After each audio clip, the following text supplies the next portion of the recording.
Bonsoir à toutes et tous. Je suis ravi de vous retrouver, ravi que nous nous retrouvions. Je vous parle souvent d'Olivier Saby, qui est souvent à l'origine des projections débats que nous voyons.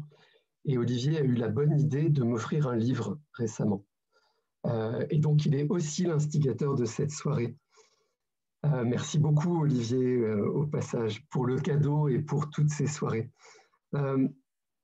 Pour faire d'un fait divers atroce un roman magnifique, pour faire d'un roman magnifique un documentaire formidable sur le fonctionnement de la justice pénale, il faut beaucoup de talent. Et Laure Hennick, à l'évidence, a beaucoup de talent. Laure Hennick, avocate pénaliste, autrice, écrivaine, et donc alchimiste, puisqu'elle transforme des faits divers sordides en romans magnifiques. Laure, je t'ai demandé de tout nous dire, ton parcours, tes engagements, tes compromissions, tes choix, ton écriture, de nous dire ce roman, de nous dire le fonctionnement de la justice pénale. Et peut-être que tu peux, avant de répondre à toutes ces questions et avant de répondre à toutes les questions des lauréates et des lauréats de l'Institut de l'engagement, nous montrer un peu plus l'affiche qui est derrière toi. Merci beaucoup, Laure, d'être avec nous. Il faut ouvrir ton micro en bas à gauche de l'écran. Je l'ai perdu. C'est bon? C'est bon. T'entends? Alors, l'affiche qui est derrière moi, c'est Paddington, qui est le héros de mon enfance et peut-être de l'enfance. Alors, peut-être pas de l'enfance de certains d'entre vous, mais Paddington, c'est un ours anglais. Et ici, alors, je vais faire tomber ma caméra, je vais la remettre correctement pour qu'on se voit quand même. Et ici, Paddington, il est arrêté par la police de l'immigration. Paddington, il vient d'ailleurs, forcément, c'est un ours. Et il arrive à la gare. Moi, j'ai toujours cru que cette gare anglaise, elle s'appelait Paddington pour l'ours. Mais en fait, c'est le contraire. C'est l'ours qui s'appelle Paddington parce que la gare s'appelle comme ça. J'étais très déçue quand j'ai compris que c'était l'inverse. Et donc, c'est un tableau c'est du street art. Et en fait, je suis tombée, mais c'est marrant que tu me poses la question, Marc, parce que quand j'ai regardé ce tableau que j'ai acquis l'année dernière, je me suis dit, c'est moi. Et parce que là-dedans, il y a l'absurdité, en fait. Il y a l'arbitraire, la force contre laquelle on doit lutter et le déséquilibre de la justice. En fait, c'est toute l'absurde de la justice. Et donc, on est déjà dans le cœur du sujet, en fait. Donc, pour poursuivre, alors effectivement, tu m'as demandé de me présenter. Moi, je t'ai entendu dire que c'était... Je t'ai entendu remercier Olivier Saby, mais en fait, c'est moi qui vais faire les remerciements à Olivier parce que le cadeau, c'est pour moi, en fait, de pouvoir parler à des jeunes qui ont des envies, en fait, parce que quand on a des projets, on a des envies.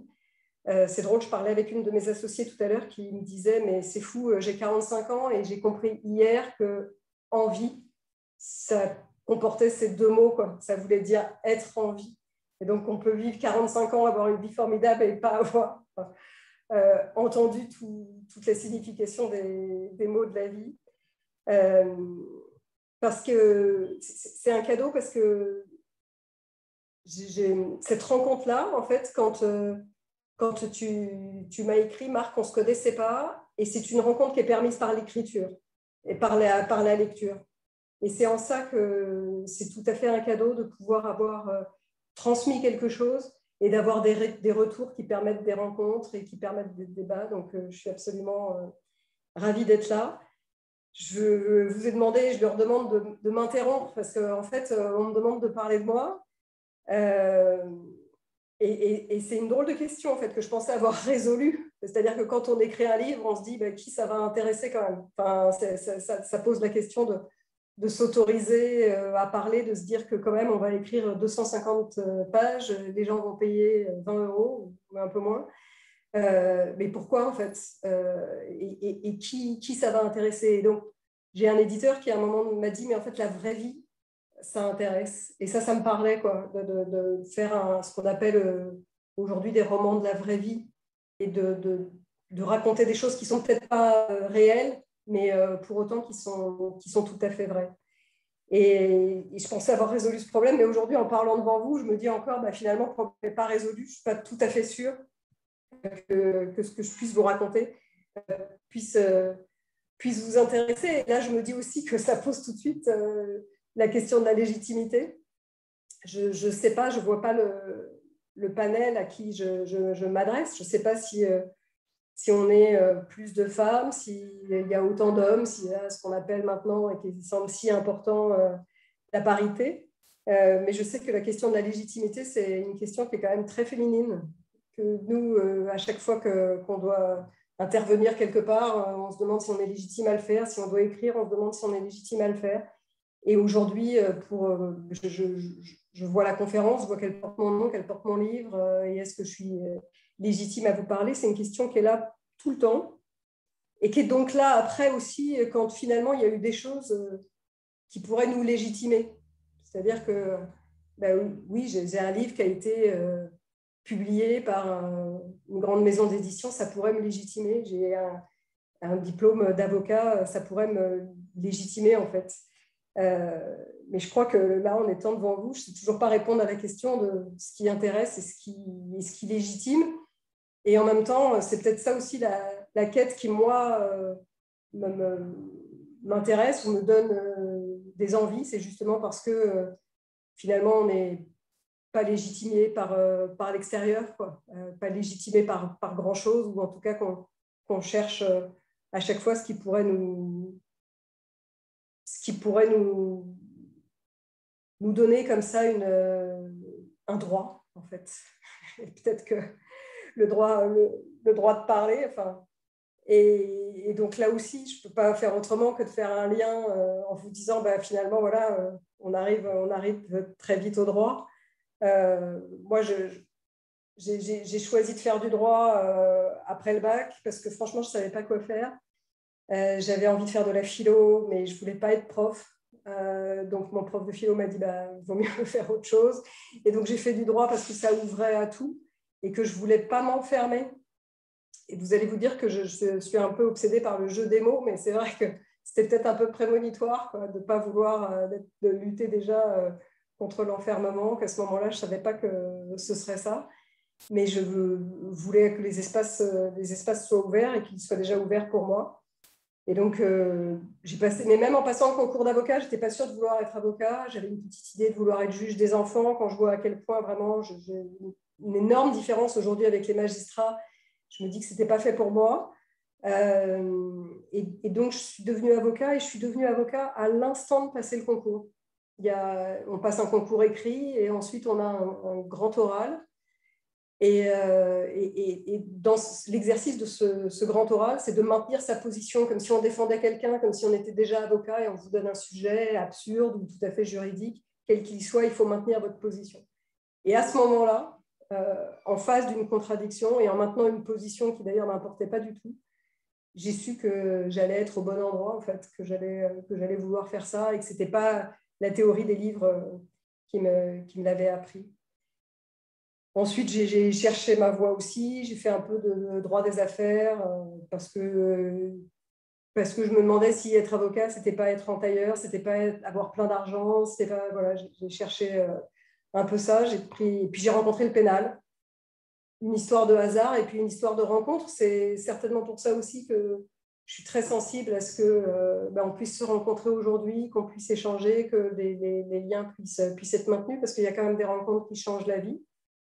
Et moi, j'ai eu un dossier tout à fait par hasard de patron. J'étais dans un cabinet de droit des affaires. Il y a un dossier de droit pénal qui est arrivé. Les patrons me l'ont donné. Et en fait, j'ai su à ce moment-là que j'allais partir pour une nouvelle carrière et que j'allais me lancer là-dedans parce que le droit pénal, c'est pas ce qu'on nous apprend dans les livres, en fait. Ça n'a rien à voir avec la théorie. Il y a de la théorie aussi, c'est pas du blabla. Mais c'est aussi de la patte humaine avant tout. Et ensuite, savoir mettre le droit au service de cette humanité-là. J'ai passé un concours d'éloquence qui m'a mis le pied à l'étrier, la conférence du stage, la conférence du barreau de Paris, ça s'appelle comme ça maintenant. Et en fait, peut-être que là aussi, ça m'a légitimé. Ça m'a donné le droit de commencer à écrire des tribunes. Ça m'a donné de la visibilité. Ça a fait que l'école d'avocat m'a demandé de donner des cours, que Sciences Po m'a demandé de donner des cours, qu'aujourd'hui, voilà, je fais des choses qui me semblent très importantes accessoirement à ma profession d'avocat. C'est de pouvoir transmettre autre chose. Je suis un peu... j'ai besoin, en fait, la justice, tout le monde en parle. Mais ça se passe dans des cours d'assises qui sont vides, ça se passe dans des salles d'audience qui sont vides, et personne ne sait vraiment la façon dont ça se déroule. Et quand on entend des comptes rendus d'audience au journal de 20 heures ou sur les chaînes d'infos continues, ça ne se passe tellement pas comme ça qu'on a envie de venir expliquer et de restituer la réalité des choses. Alors, j'ai commencé par des tribunes dans le site d'information Rue 89, puis dans le Nouvel Observateur.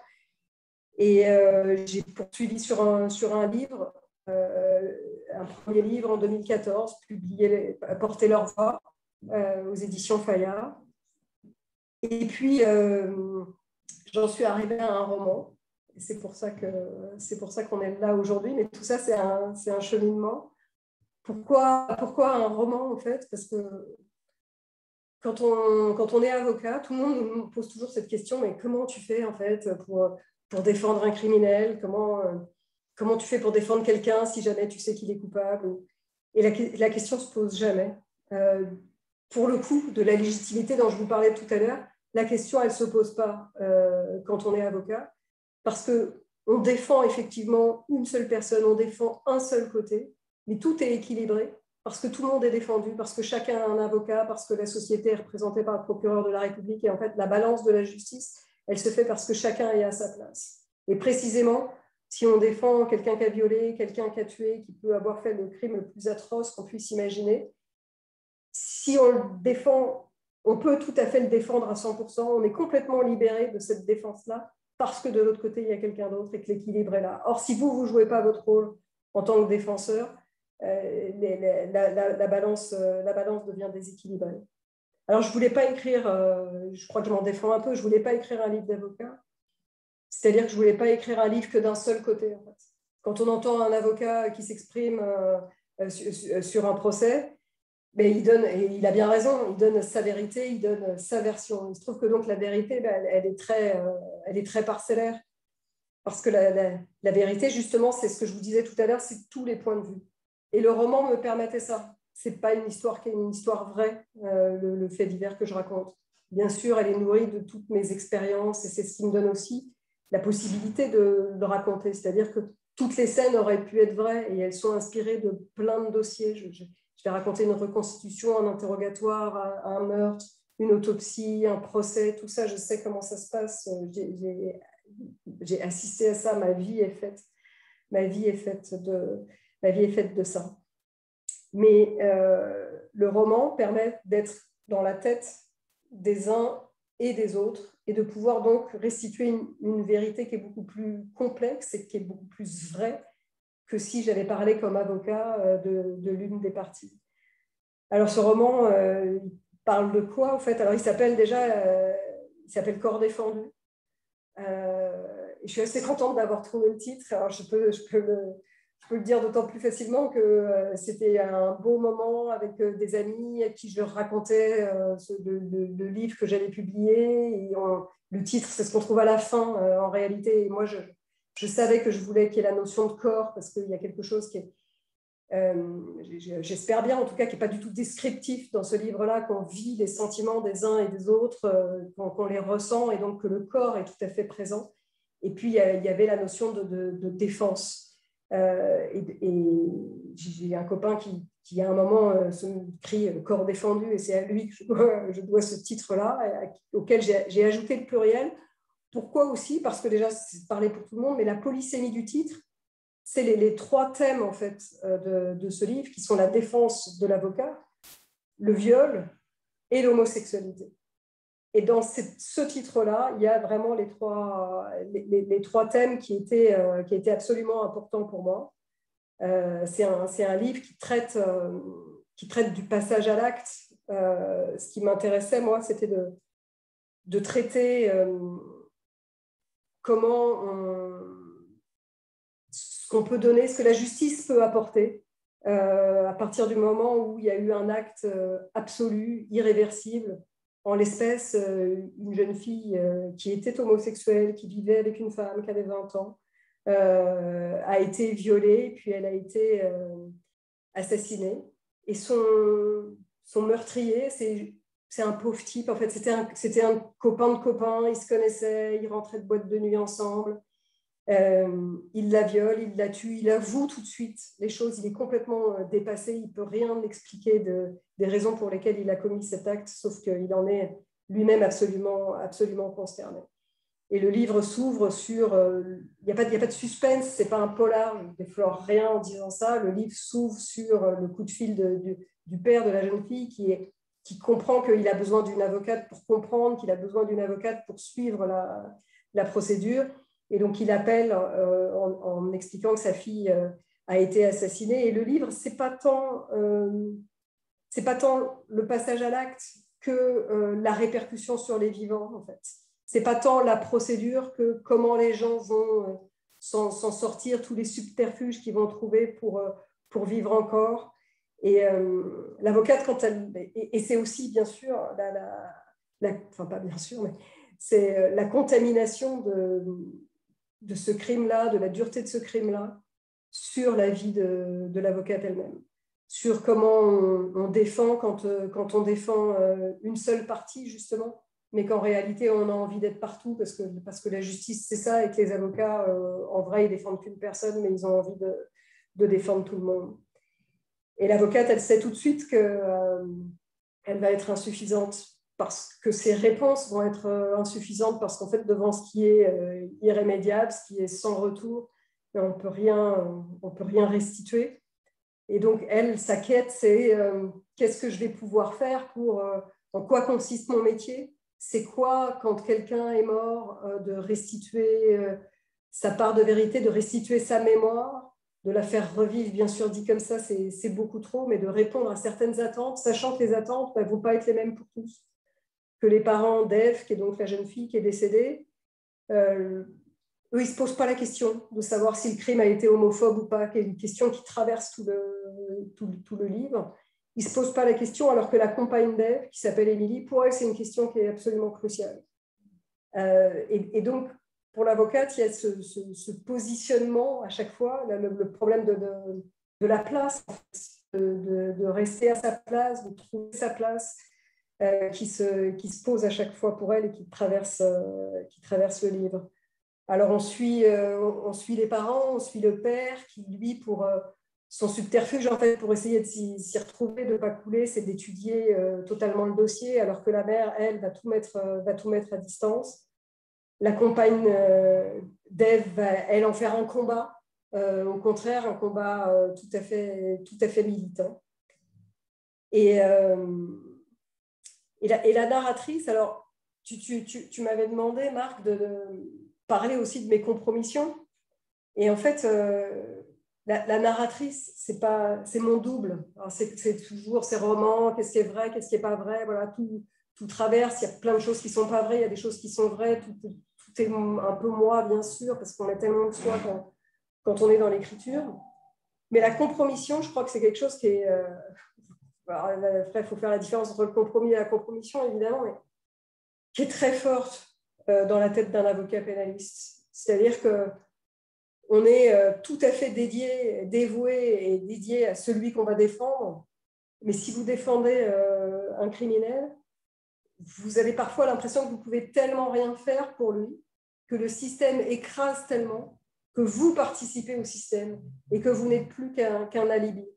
Et en fait, l'avocate pénaliste, là, dans cette affaire, elle défend une victime où on a presque envie de dire c'est moins difficile quand on est juste l'avocat. Alors bien sûr, on prend toute la douleur, mais si vous voulez, le travail de défense, il est plus du côté de celui qui est accusé. Mais la machine, en fait, veut tellement écraser celui qui est accusé. tout devient suspect, il ne peut absolument rien racheter, il ne peut pas expliquer à quel point son enfance était difficile, qu'il a perdu son père quand il avait 10 ans, qu'il n'a pas pu faire d'études, que sa mère n'est pas aimante. Enfin, on suit le parcours de ce garçon-là qui essaye d'expliquer les choses, en fait. Mais à chaque fois, on lui met la tête sous le sable en disant mais ce ne sont pas des excuses. Bien sûr qu'il n'y a rien qu'excuse, et qu'on essaye juste d'expliquer. Et les avocats, en réalité, parfois, ils font un peu plante verte, même s'ils essaient comme ça, à coup de cours d'éloquence, à coup de venir ici, d'avoir l'air, bien sûr, d'être tout à fait flamboyant. Ça a l'air d'être une profession qui fonctionne comme ça.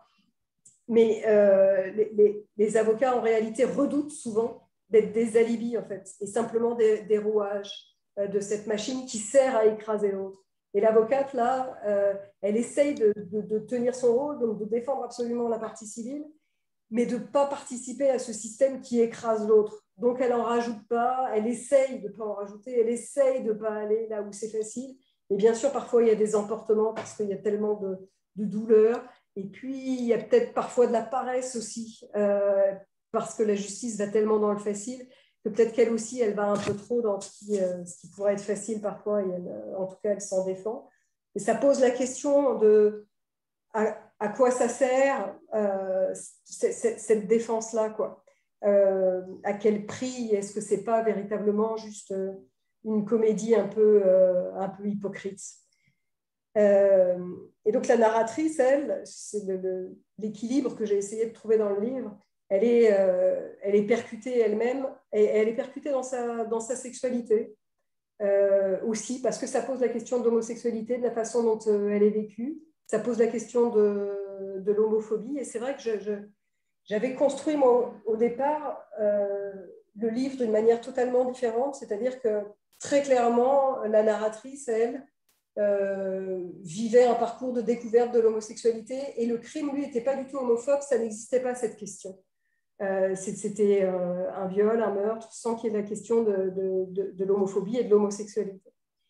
Et puis, avant d'envoyer le manuscrit à un éditeur, je l'ai confié à un ami. C'est bien les amis quand ils vous disent les vraies choses. Et je me souviendrai toujours de ce déjeuner où j'attendais qu'ils me disent « Mais c'est super ton livre, bien sûr, envoie-le ».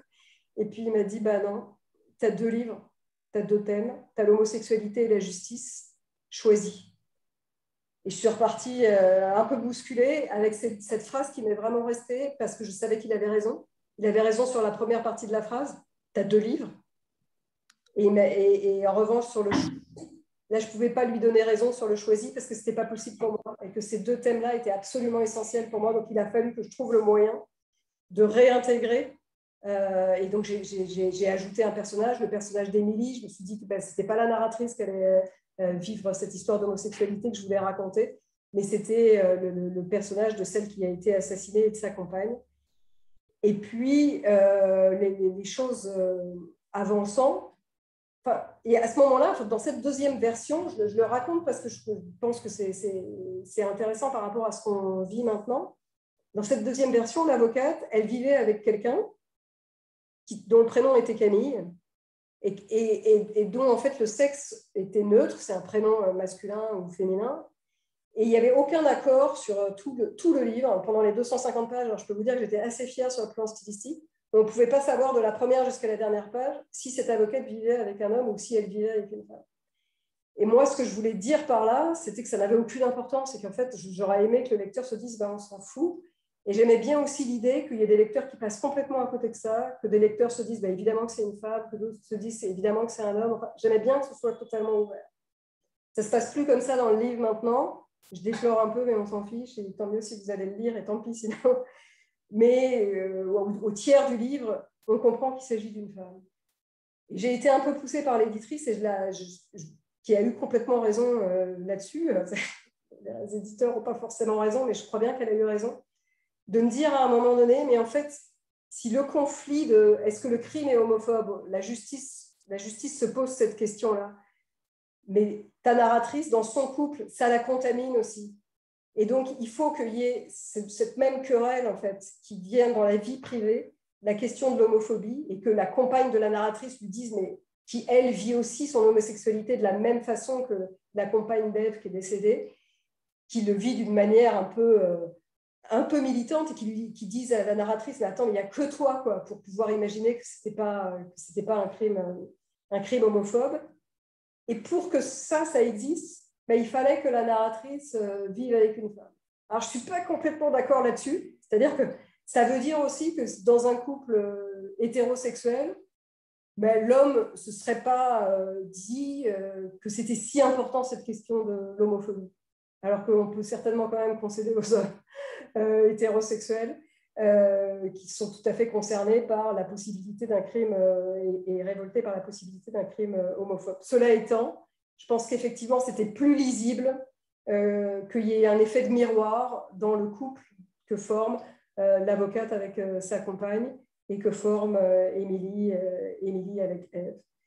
Donc, je vais peut-être épuiser là mon temps de parole, je regarde un peu, mais juste sur cette question-là qui ramène tout de suite en fait à la question des cases. Enfin, on en entend. Enfin, j'ai l'impression qu'on est dans ça tellement maintenant en fait. Ces histoires de genre, est-ce qu'on peut participer à une manifestation pour les lesbiennes si on n'est pas lesbienne? Est-ce qu'on peut participer à une manifestation pour les noirs si on n'est pas noir? Est-ce qu'on peut traduire une poétesse noire si on n'est pas noir? Enfin, tout ça est complètement dans notre débat enfin, dans le débat de notre société. C'est un peu affligeant. Ça, c'est ce que je peux penser, mais je comprends qu'on en dise totalement autre chose.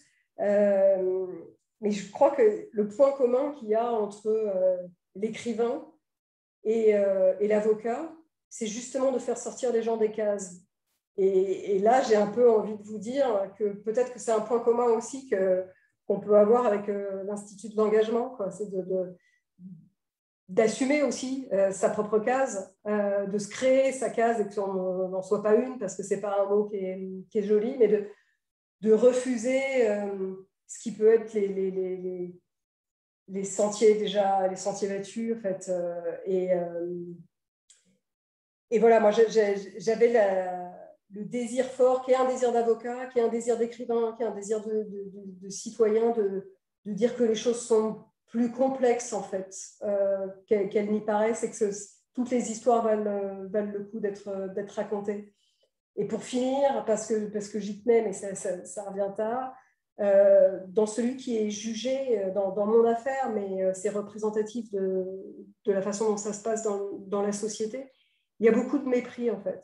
Il y a beaucoup de mépris et il y a beaucoup de simplification. Et je crois que c'est un mépris de classe. Et qu'on ne veut pas restituer aux gens la complexité aussi d'un passage à l'acte. Et je vais vraiment m'arrêter, mais j'ai une image à laquelle je tiens, en fait, dans le livre sur le passage à l'acte, qui est l'image des mains qui se serrent, parce qu'en fait, Jean va tuer Ève en lui serrant la gorge, il l'étrangle, ce qui pose toujours la question de l'intention homicide, où parfois on a envie de dire aux gens, on entend les gens dire mais tais-toi, et que c'est ça qu'ils veulent sur le moment et qu'ils sont dépassés et qu'ils ne veulent pas nécessairement tuer. Mais la justice, si vous voulez, elle s'intéresse à ces 2 minutes-là où il serre les mains d'Ève, alors que la réalité d'un passage à l'acte, c'est que ce sont des mains qui se sont serrées depuis effectivement la mort de son père, certainement, et même avant, quand il avait 10 ans, depuis le désamour de sa mère, depuis le fait qu'il n'a eu personne dans les rencontres avec des professeurs, des rencontres amoureuses. J'entendais hier une juge des enfants à la radio qui disait, mais en fait, ils s'en sortent à un moment donné aussi parfois par l'amour. Alors comme ça peut faire un peu niais, mais on s'en sort par des mains tendues dans la vie. Et parfois, on ne s'en sort pas parce que personne voit que vous êtes un gars pas pire que les autres, juste comme tout le monde, si on peut dire, et que vous avez les mains qui se serrent, et que personne voit qu'il y a les mains qui se serrent, et qu'à un moment, elles finissent par éclater sur quelqu'un. Et c'est ça qui est arrivé à ce gars, et c'est son histoire à lui que je raconte dans ce roman, ce qui est assez marrant aussi que je finisse par lui, parce qu'en fait, dans ce roman, je suis l'avocate de la famille, donc c'est pas forcément son histoire à lui, mais c'est dire que c'est l'histoire de tout le monde. Je ne sais pas si vous avez des questions. Je crois que je vous ai à peu près dit ce que je voulais absolument vous dire, en tout cas. Merci beaucoup, Laure. Merci. Il y a une des questions que je t'avais posées, que tu n'as pas, je crois, complètement abordée, mais on y reviendra, qui est la question de l'écriture. Oui. Et tu as parlé beaucoup du roman, des thématiques du roman, des richesses du roman, mais, et puis tu as dit le pourquoi du roman, mais tu n'as pas du tout parlé, et je comprends que ça puisse être inconfortable et difficile, mais de ton écriture en tant que telle. Mais avant qu'on y revienne, je voudrais donner la parole à Hugo. Hugo qui a une question et puis une remarque qu'il transformera ensuite en question. Hugo, c'est à toi. Bonsoir, est-ce que tout le monde m'entend déjà? Est-ce que ça va? Merci beaucoup. Déjà, je dois confesser que j'ai malheureusement pas lu le livre. Si vous connaissez des endroits où on peut le trouver, en République tchèque, je suis preneur. Et puis, sur vos dernières remarques, il y a toute la question de expliquer, est-ce que c'est excuser? Et je pense que c'est vraiment d'actualité aujourd'hui sur plein de thématiques. Enfin, je pense que moi, c'est quelque chose qui m'obnubile un petit peu. Mais ma question, c'est au niveau de vos références. Au début de votre intervention, en fait, la référence qui me revenait tout le temps, c'est le procès d'Aix-en-Provence, ce lien entre du coup viol, homosexualité et du coup la personnalité qui est forcément affiliée. Pour moi, c'est Gisèle Halimi. Enfin, c'était la question qui en découlait. Est-ce que vous avez un rapport intellectuel à Gisèle Halimi? Comment vous concevez cette figure qui, moi, me passionne et que j'admire énormément. Voilà. Alors, je ne sais pas s'il faut me lancer sur le sujet. J'ai un rapport très affectif à Gisèle Halimi, que j'ai bien connue, avec qui j'ai travaillé pendant des années, que j'ai beaucoup aimé et que j'ai vraiment détesté, les deux à la fois. C'est-à-dire que j'ai eu beaucoup d'admiration. En fait, je vais le dire en public parce que je pense qu'il faudrait même le dire pour un plus large public. C'était quelqu'un de très dur. C'était pas une personnalité aimable. Et ça, vous savez pourquoi je voudrais que ça se dise? Parce qu'on peut aller au Panthéon et pas être une personnalité aimable. On peut être une icône et pas être une personnalité aimable. Mais c'est dommage qu'aujourd'hui, justement, voilà, tout soit manichéen et qu'on nous dise à quel point elle était géniale. Et c'est tout. Or, ce qui est intéressant, c'est de pouvoir dire, ben non, en fait, elle était extraordinaire, militante, je vais y revenir parce que c'est de ça dont vous me parlez, mais il y avait aussi plein de choses qu'elle n'avait pas. Et ces choses-là, je pense qu'il faut les dire pour justement rendre cette complexité dont je n'ai pas cessé de vous parler, et en disant, mais ça, il ne faut pas la nier, en fait. Tous les hommes, et elle était la première à le dire du reste, tous les hommes et les femmes sont faits d'une complexité. Et c'est vrai que j'ai été un peu ulcérée, j'avoue, en entendant, au moment de son décès, des éloges alors qu'elle avait eu que des... C'était assez drôle, hein, si on peut dire. À son enterrement, son fils a dit quelque chose d'extraordinaire en disant ça fait des jours que j'entends que des éloges, à croire qu'elle avait eu que des amis, alors qu'en fait, ce qu'elle aurait mérité, c'est aussi d'entendre des vraies choses qu'elle a entendues toute sa vie et des choses qui sont venues la piquer et des choses qui sont venues la cogner. Alors, c'était une intellectuelle, Gisèle Halimi. Et il y a très peu d'avocats qui sont des intellectuels. Et ça nous manque. Nous, on avait Robert Badinter, on se dit, bon, on avait François Sureau quand même. On avait Henri Leclerc, bon, des gens, vous voyez, qui sont d'une génération. Et puis Gisèle Halimi. Et derrière, qu'est-ce qui se passe pour que la société produise plus, en tout cas, des avocats qui sont des avocats intellectuels? Ça, c'est une vraie question à laquelle faudrait répondre. C'était une militante d'une cause. Alors, je trouve ça extraordinaire que vous, vraiment, mais je tombe des nues, mais je trouve ça extraordinaire que vous me parliez du procès d'Aix-en-Provence. Moi, je suis responsable de l'école de droit pénal, du parcours pénal à l'école d'avocats. Mais les jeunes avocats, ils ne connaissent pas Gisèle Halimi. Sauf là, elle vient de mourir. Alors, bon, on en parle, ce qui est fou aussi, hein, je veux dire. Mais moi, quand j'avais des avocats en entretien il y a 3 ans, mais des avocats, ils ne savaient pas qui était Gisèle Halimi. Donc, c'est aussi le combat d'aujourd'hui qui fait revenir tous les combats d'avant. Donc, ça a été une militante, et moi, j'ai adhéré à beaucoup de ses combats.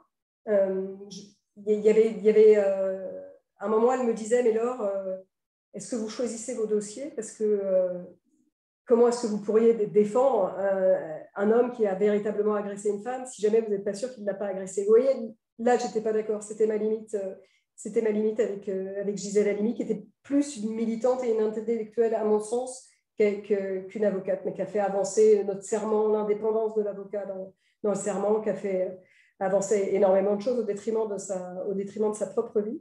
Et elle m'a dit quelque chose, et on en finira sur Gisèle Halimi, sauf si je n'ai pas répondu à votre question, parce que c'est ça le problème, c'est que j'ai dû l'oublier, mais elle m'a dit un truc qui est extraordinaire, et que je répète à tous les avocats, mais je pense que en fait, ça s'applique à pas mal de métiers.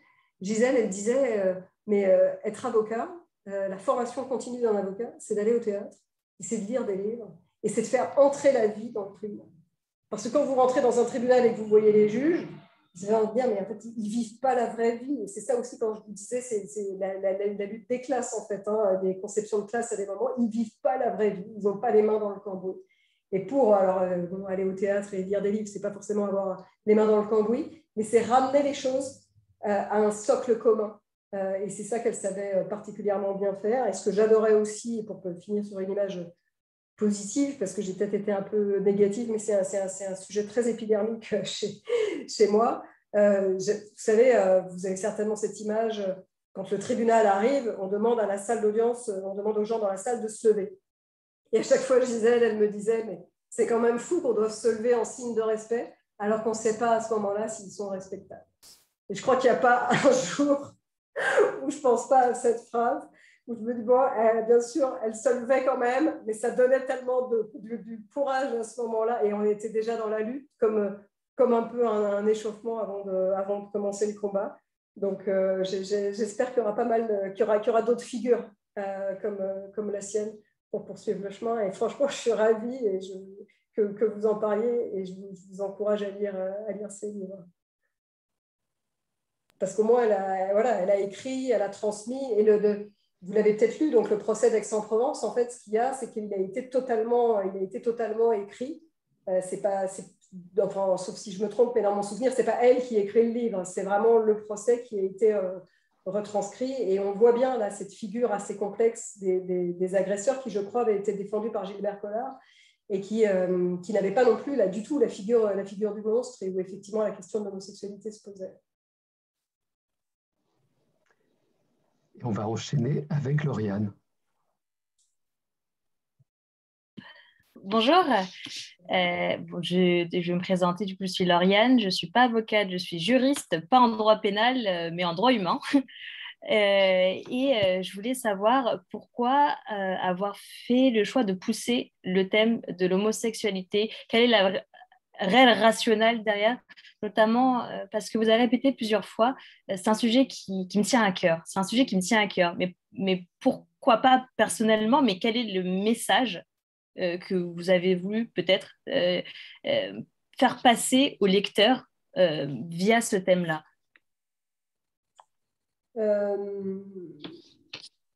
Certainement le thème de l'humanité, de l'acceptation de l'autre.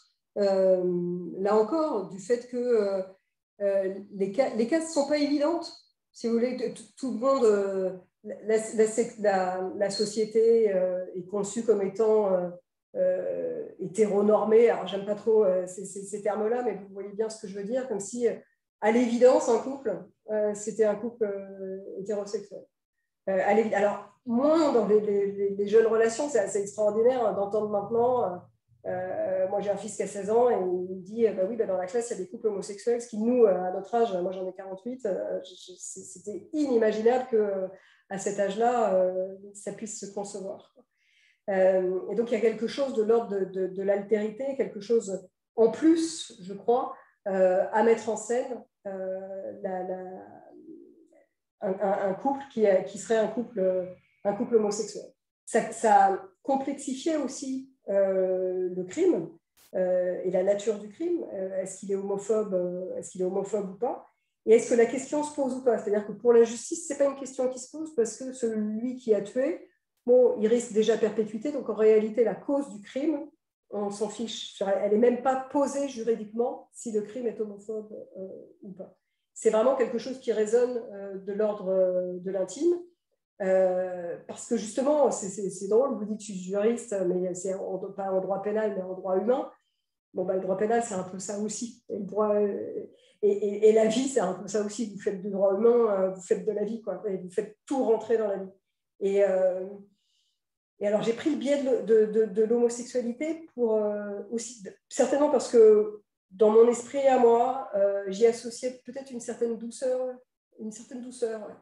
Quelque chose que dans cette horreur du crime, j'avais besoin de contrebalancer avec des images qui pouvaient être assimilées comme totalement différentes. Donc j'avais la nécessité de complexifier et de ramener évidemment à une normalité. Enfin, ça va sans dire que c'est normal, mais ça va peut-être mieux en le disant en fait.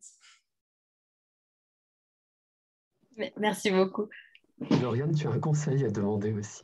Oui, et je voulais demander quel conseil vous auriez pour une personne qui éventuellement aura envie de passer le CRFPA en 2022. De le préparer. Oui.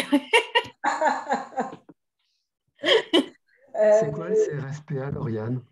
C'est le concours pour accéder à l'école d'avocat. Il y a des préparations qui sont bonnes parce qu'en fait, ils vous trouvent quand même un peu les sujets avant, d'une certaine manière, quoi. Donc, moi, là, je suivrai un peu les chemins pour pouvoir faire pas mal de galops d'essai. Et après, pour préparer les oraux, mais c'est vrai que j'irais me réfugier chez des avocats comme Gisèle Halimi et me faire une culture d'avocat et pas seulement une culture juridique, mais une culture de... lisez Robert Badinter, lisez l'exécution, voilà, d'aller lire ces auteurs-là, de vous ouvrir l'esprit. Et j'ai peut-être d'ailleurs répondu tout à l'heure en vous disant, mais allez au théâtre, en fait, à partir de demain, après-demain, à partir de demain, vous allez au théâtre. Demain. Ah, c'est quand même une formation extraordinaire. Super, merci beaucoup. Et des prépas publiques et gratuites aussi? Ah, les prépas? Ouais, c'est prépa privée ou prépa. Alors, mais je suis pas assez, je sais pas assez pour vous dire. Moi, je m'occupe de l'école, mais c'est vrai que de comment on y rentre. Mais il y a des prépas qui sont attachés à la fac et qui sont tout à fait bonnes. Ouais. Il y a des prépas privées de l'été, c'est sûr. Bon, pour mettre un coup juste avant. Bon, celles-ci, elles sont payantes et puis elles doivent être bien chères. Ouais, vous vous débrouillez pour récupérer les cours, quoi. Ça, on doit pouvoir trouver. Vous m'appelez. J'y manquerai pas. Ici va aussi un conseil à demander. Il est là. Alors oui, bonjour. Alors moi, j'aurais souhaité savoir si vous avez des conseils pour écrire un livre, puisque moi aussi, je souhaitais écrire un livre. Ça fait un petit moment que j'y pense, mais j'avoue que j'ai jamais écrit de livre et je ne sais pas trop comment m'y prendre. Donc, si vous avez des conseils. Alors, je crois que je sais pas trop comment m'y prendre non plus. Je sais pas trop comment m'y prendre. J'ai mis des années à l'écrire. En fait, celui-là, il a pris je sais pas combien de formes avant de trouver sa dernière forme. Je crois que j'ai entendu quelqu'un l'autre jour qui disait l'écriture commande, en fait. Ce qui est très intéressant, c'est que alors, moi, je vais vous répondre bizarrement, mais j'ai écrit ce livre et après, quand on m'a demandé d'en parler, vous voyez, comme aujourd'hui, j'ai été prise de panique parce que quand on me posait la question de quoi parle ton livre, j'étais incapable de répondre. C'est quand même fou puisque c'est moi qui l'avais écrit. Quels en étaient les thèmes, quels en étaient les ressorts, j'étais incapable de dire ça. Et si aujourd'hui j'ai pu le faire, j'espère un peu correctement devant vous, c'est parce que j'ai beaucoup travaillé cette lecture qui était une lecture de lecteur en fait, enfin, de pouvoir en restituer comme une fiche de lecture, mais qui est faite par quelqu'un qui l'a lu et pas quelqu'un qui l'a écrit. Mon conseil, c'est de se laisser aller et de ne pas se dire en fait je vais écrire sur ça, c'est ça que je vais dire. Moi, si vous voulez, quand je vous ai dit qu'un de mes copains m'avait dit que tu as 2 thèmes, tu as la justice et l'homosexualité. Bon, ouais, ces 2 thèmes, ils étaient évidents, mais ils étaient évidents qu'ils étaient essentiels pour moi à la fin du livre. Mais je n'ai pas commencé à prendre la plume en me disant je veux parler de l'homosexualité, absolument, du corps des femmes, du corps des gens, puisque c'est un livre voilà, où les corps sont traversés, ou alors qui traverse le corps, si on le dit autrement. La justice, ça m'habite, c'est tous les jours, c'est vrai. Et puis la justice, je trouve que quand on parle de faits divers ou de la façon dont la justice est rendue, on parle de tout. Donc j'ai cette chance-là, moi, d'être traversée par ça et de me dire qu'en fait, tous les thèmes passent à travers ça. Mais je crois qu'il faut s'astreindre. Vous voulez écrire, c'est tous les jours, en fait. Moi, le soir, je me mets devant mon ordi et puis parfois, j'écris rien et puis parfois, j'écris. Mais je sais qu'il y a du temps perdu comme ça de latence et que quand j'écris rien, en fait, je me console en me disant, il paraît qu'en fait, que quand on n'écrit rien, ça fonctionne quand même et que ça vous aidera à écrire le lendemain. Donc, mettez-vous devant votre ordi ou votre feuille blanche et puis laissez commander l'écriture. Et ensuite, il faut retravailler. Alors, je reprends un peu je sais que Marc voulait m'interroger là-dessus, sur l'écriture, donc je saisis peut-être là l'opportunité, mais moi, je sais, c'est forcément raté à des endroits dans mon livre, mais je ne voulais pas qu'il y ait une phrase en trop. Pour moi, ça, c'était la chasse à la phrase en trop. Et c'est peut-être une déformation professionnelle d'avocat, parce que quand vous plaidez, vous êtes à la cour d'assises, vous vous dites, bon, je vais plaider 3/4 d'heure, 1 heure maximum, parce que sinon, après, je perds les gens. Et vous voyez les jurés, enfin, jusque-là, on les voyait, et vous savez quand vous les perdez, en fait. Vous avez les visages. Et en fait, à quel moment on les perd? On les perd quand on a une phrase qui est inutile. Donc, je préfère un silence, je préfère que le chapitre s'arrête, je préfère ne pas dire les choses. Mais je fais la chasse dans ma vie de tous les jours et dans l'écriture à ce que la phrase soit inutile. Donc, en fait, c'est assez drôle. Moi, je peux écrire, je n'écris pas très facilement, mais je sais que si j'écris 250 pages, j'écris 10 pages, quand je vais relire, à la fin, il va m'en rester 3, en fait. Et à chaque fois que je donnais mon manuscrit, que l'éditrice me rendait le manuscrit pour que je rebosse, je lui rendais quelque chose de plus court, alors que j'avais rajouté, mais je n'avais pas cessé de rayer. Alors, chacun son mode d'écriture. Il y a bien sûr des gens dont ce n'est pas la priorité, mais peut-être que vous allez trouver votre mode d'écriture comme ça. Je terminerai. Il y a un auteur qui écrit beaucoup sur les faits divers qui s'appelle Philippe Genada, qui écrit des sommes, ça fait des milliers de pages, et c'est formidable. Et lui, il a cherché beaucoup son écriture. Et en fait, ses livres sont construits, il raconte le fait divers, et puis il se raconte lui beaucoup. Et on a l'impression d'énormes parenthèses comme ça de vie. C'est comme ça que ces livres sont construits. Et il dit, mais j'ai cherché mon style d'écriture, et je me suis dit, pour trouver mon style d'écriture, je vais aller dans mon grenier et je vais retrouver toutes les lettres que j'ai écrites à ma mère. Il avait récupéré toutes les... Et il a relu toutes les lettres, et il s'est aperçu que dans son écriture, à chaque fois qu'il écrivait à sa mère, il écrivait un truc, et il ouvrait une parenthèse, et il mettait plein de choses entre parenthèses. Et il s'est dit, mais c'est ça mon style, c'est de faire des parenthèses, d'écrire des histoires dans des histoires. Et moi, aujourd'hui, je me dis, peut-être que je ne sais écrire qu'un type de livre et que le prochain, ce sera ce genre-là. Et il paraît qu'il y a des écrivains qui écrivent toujours le même genre de livre et que ce n'est pas grave, en fait. Et après avoir écrit un premier récit, je me suis dit, il ne faut absolument pas que je fasse le même livre. Donc, il faut absolument que je fasse un roman. J'ai mis des années à l'écrire, je crois, parce que je me suis obligée à me dire, il faut que j'écrive autre chose. Alors qu'en fait, ce n'est pas vrai. Écrivez ce que vous voulez écrire et ça ira très bien. Ce qui vous vient, et travaillez-le. Voilà ce que je peux vous dire. D'accord, merci beaucoup. On va changer complètement de sujet. Anna, c'est Laurie se pose la même question et c'est à Laurie que je vais demander de la poser à voix haute. Bonjour tout le monde. Déjà, merci pour cette conférence qui est vraiment bien. Et oui, en fait, ma question, c'était est-ce que vous pensez que la peine de mort, c'est une bonne solution, sachant que des fois, dans le temps, c'était, comment dire, que l'accusé était donc accusé à tort et que souvent il y a eu des histoires des histoires et que maintenant maintenant aussi, bon, il y a aussi les viols et tout ça, mais aussi il y a des victimes, enfin, il y a des accusés qui malheureusement aussi ont enfin, un handicap psychique ou enfin, une maladie mentale et que du coup, du coup je rejoins l'autre, ma collègue aussi qui parle de ça et comment dire que souvent voilà enfin, entre guillemets, on stigmatise la personne elle est accusée, enfin, elle est accusée parce qu'elle a fait un acte terrible, mais qu'elle n'était pas consciente dans son acte et qu'ensuite elle est jugée, voire peut-être en prison, et que malheureusement aussi la prison pour les personnes qui ont une maladie mentale, c'est peut-être pas la bonne solution, enfin peut-être pas le bon élément. Après, je pense que la peine de mort, enfin, ce serait terrible pour les personnes en globalité, en général.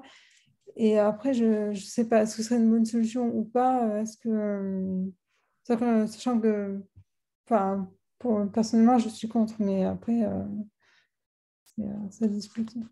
Ben, moi, je suis pour le fait qu'on ait le droit d'être pour et d'être contre, et qu'on ait le droit de l'exprimer. Je trouve ça difficile d'être avocat et de pouvoir militer pour. Je trouverai assez peu d'avocats, j'espère, qui auront cette position-là, mais bien sûr, il en existe. Moi, bien sûr, comme militante, je suis absolument opposée. Si vous voulez, ce qui est assez fou, c'est que la peine de mort, c'est comme si c'était... on vous dit, ça donnera l'exemple. Voilà, il y aura moins de crimes parce que c'est un exemple. Alors qu'on sait très bien, toutes les statistiques le prouvent, que dans tous les pays où il y a la peine de mort, la criminalité n'a pas chuté, en fait. Et qu'en France, en 81, quand la peine de mort est abolie, il n'y a pas eu un bond de la criminalité. En fait, ça ne change rien d'exécuter les gens. Donc, par ce simple principe qu'on n'est pas des barbares et qu'en fait, on n'applique pas aux autres ce qu'on leur reproche, bien évidemment que la peine de mort me semble absolument un non-sens. Après, quand on défend des gens, comme dans mon livre, dont la fille a été violée et puis tuée, que les gens eux-mêmes viennent à la cour d'assises et disent « mais moi, je voudrais qu'il crève », je trouve ça normal. Et le rôle de l'avocat, c'est de ne pas répercuter ça. Voilà, l'avocat, il a ses limites, bien sûr. Il ne peut pas le dire. Mais que les gens, parce que c'est leur droit, en fait, et on le voit très peu. Quand vous allez dans les salles d'audience, il y a une dignité, il y a une retenue. Et on entend souvent, d'ailleurs, des gens dire le contraire, en disant que je vois même que c'est un pauvre type et que le mal qu'il a fait est irréparable, mais personne ne voudrait qu'il y ait une exécution capitale. J'ai vraiment très rarement vu ça. Donc, ce n'est pas la solution. Et dans la justice, bien sûr, comme c'est une peine qui, heureusement, n'existe pas, ce n'est pas une question qu'on rencontre. Mais encore une fois, que les gens puissent avoir ce sentiment-là de dire, ce sentiment de revanche, en fait, de loi du talion, œil pour œil, dent pour dent, en fait, je trouve ça tout à fait normal. Et ça valide l'idée que quand on est victime, on ne peut pas être juge, que quand on est témoin, on ne peut pas être juge, parce que justement, on a des sentiments qui ne sont plus des sentiments républicains, démocratiques, bien sûr, parce qu'on est envahi par l'émotion et qu'on ne peut plus juger. Alors, il y avait plusieurs questions dans votre question, parce que la peine de mort, ça se dissocie de la responsabilité pénale. Vous posez la question de la responsabilité des fous. Alors, il y a aussi des pays où on exécute les fous étant évidemment un mot générique. En droit, on dit les gens qui sont irresponsables pénalement. Alors, il y a eu là récemment une affaire qui a un peu défrayé la chronique d'une femme juive, Sarah Halimi, qui a été jetée par la fenêtre par un garçon qui a eu une bouffée délirante. Et il n'avait pas eu, je ne sais pas quel âge a ce garçon, mais il a un casier judiciaire qui est long comme le bras et jamais il a été dit qu'il a été délirant. 3 jours avant les faits, il entend des voix, il a des délires paranoïaques et pour se soulager, il va fumer du cannabis. Je connais l'affaire parce que je me suis exprimée dessus dans les médias, ça m'a rendu un peu dingue. Donc il a fumé du cannabis et ça l'a fait... C'était pour se soulager, c'était ça le désir à ce moment-là, et ça l'a fait encore plus décompenser, et alors qu'il rentrait déjà dans un délire, il est devenu fou furieux et il a commis ce meurtre. Et donc les experts sont venus expliquer qu'il était délirant au moment du passage à l'acte et que donc on ne peut pas juger quelqu'un qui est délirant. Et de tout temps, en fait, on ne juge pas les fous. Déjà, dans l'Empire romain, on ne jugeait pas les fous. Et donc, aujourd'hui, d'entendre qu'il va y avoir une loi, parce que les victimes, là, pour le coup, réclament qu'on juge quand même quelqu'un qui est responsable pénalement, qui est les faits ont été commis il y a 4 ans, qui est encore à l'hôpital psychiatrique, qui n'est pas capable, ce qui est bien la preuve que ce n'était pas juste délirant pendant 10 minutes, et qui n'est pas capable de s'expliquer, de parler normalement, ben, nous, on a des principes qui sont la dignité, en fait. Un procès doit pouvoir être loyal, la personne doit pouvoir se défendre, doit pouvoir débattre, et le procès doit être digne. Donc, en l'occurrence, là, avec quelqu'un qui est fou, ben, il ne peut pas se tenir, et sa place, c'est en hôpital psychiatrique. Et c'est vrai que quand on visite les prisons en France, je peux vous dire qu'on a quand même l'impression de visiter des hôpitaux psychiatriques, et qu'il y a bien des gens qui mériteraient bien plus d'être soignés que d'être condamnés. Et là-dessus, en plus, il n'y a pas de difficulté pour la sécurité, puisque la personne, en l'occurrence, qui a tué cette dame, ne va jamais sortir de l'hôpital psychiatrique. Sortir de l'hôpital psychiatrique, c'est comme sortir d'une prison, en fait. Il faut qu'il y ait des gens, il faut que le préfet soit d'accord, donne son accord au final, et il faut qu'il y ait des médecins qui donnent l'accord. Donc, cette personne va rester enfermée. Donc, toute la société est protégée. Et heureusement qu'on ne libère pas les gens comme ça, mais sa place, elle n'est pas enfermée sans être soignée. Elle est enfermée en étant soignée. Voilà, si j'ai répondu à votre question. Tu as répondu à la question, Laure, et tu as répondu aussi à celle de Damien, Damien qui me demandait de porter sa question. Et merci de cette réponse. Je souligne au passage Damien qui est travailleur social et qui travaille en commissariat et qui s'occupe en particulier d'affaires qui concernent les violences faites aux femmes. Léa, tu as une question et je crois même que ah non, Léa me demande de porter sa question, pardon. Léa se demande, Laure, si tu as retrouvé les chemins de la philosophie d'une façon ou d'une autre. Et puis elle se pose aussi la question de pourquoi avoir choisi les Pyrénées-Orientales comme décor de ce roman, ce qui me laisse supposer que Léa t'a lu. Léa, j'aimerais bien quand même que tu prennes la parole pour dire un mot de ce livre au passage. Tu veux que je réponde là sur les Pyrénées-Orientales? Attends, et tu m'as dit quoi au début? La philo. Ah oui, la philo. La philo. Et ben, pas vraiment, mais peut-être en poursuivant la question justement du genre qui nous occupe pas mal dans les débats et qui moi, m'intéresse. Je m'y suis intéressée sur un plan philosophique. Donc, je ne sais pas si Léa peut m'aider à lire Judith Butler parce que je ne comprends rien. Mais voilà, ça m'intéresse pas mal. Donc, je retrouve un peu les chemins de la philo. J'écoute Adèle Vendrette pour être sur vraiment les chemins de la philo sur France Culture. Voilà, ça m'intéresse, mais bien sûr, je ne suis pas du tout philosophe. Je n'ai pas cette formation. J'irai suivre quelques conférences, mais je n'irai pas reprendre la fac. Mais peut-être qu'être philosophe, c'est aussi penser un peu et je prends du temps pour le faire. Plus je vieillis, plus en tout cas je me dis que c'est fou d'avoir une vie où on est par Mons et par Vaux tout le temps et qu'en réalité on se développe quand même pas mal en passant du temps avec soi et à essayer de penser, et ça, vous voyez, ça me vient depuis pas très longtemps. Les Pyrénées-Orientales, pourquoi je crois que j'ai été traumatisée par des vacances d'enfance que j'ai beaucoup passé là-bas, mais j'y ai aussi pas mal de tendresse. Et véritablement, j'ai choisi cet endroit pour ça, avec des petits clins d'œil entre la tendresse et puis la page qui se tourne, quoi. Voilà, ça c'est peut-être un peu personnel. C'était pour mettre un lieu. Là aussi, je vais vous dire, j'ai construit le livre avec la maison d'Ève qui, pour moi, n'était pas dans un lieu, quoi. Je la voyais, moi, dans ma tête, mais je ne pouvais pas la situer quelque part. Et là aussi, c'est l'éditrice qui me dit bon, mais on comprend bien que l'avocate, elle va être à Paris, et tu dis qu'Ève a déménagé. Il faut situer, en fait, il faut situer l'endroit. Et donc, je l'ai pris dans un endroit que je connaissais au moins dans ma tête. Mais toutes les images de la maison, des représentations, ce lac ou cet étang qui est à côté de la maison. Ça n'a rien à voir avec les Pyrénées-Orientales. Est-ce que Léa vient des Pyrénées-Orientales?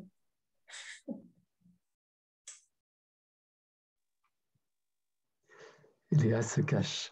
Cathy se cache aussi, mais je crois qu'elle fait des études de criminologie et elle souhaite revenir sur ce tournant. Tu as dit de façon assez elliptique tout à l'heure que tu travaillais dans un cabinet de droit des affaires et que c'est un peu par hasard que tu es tombé sur une affaire pénale.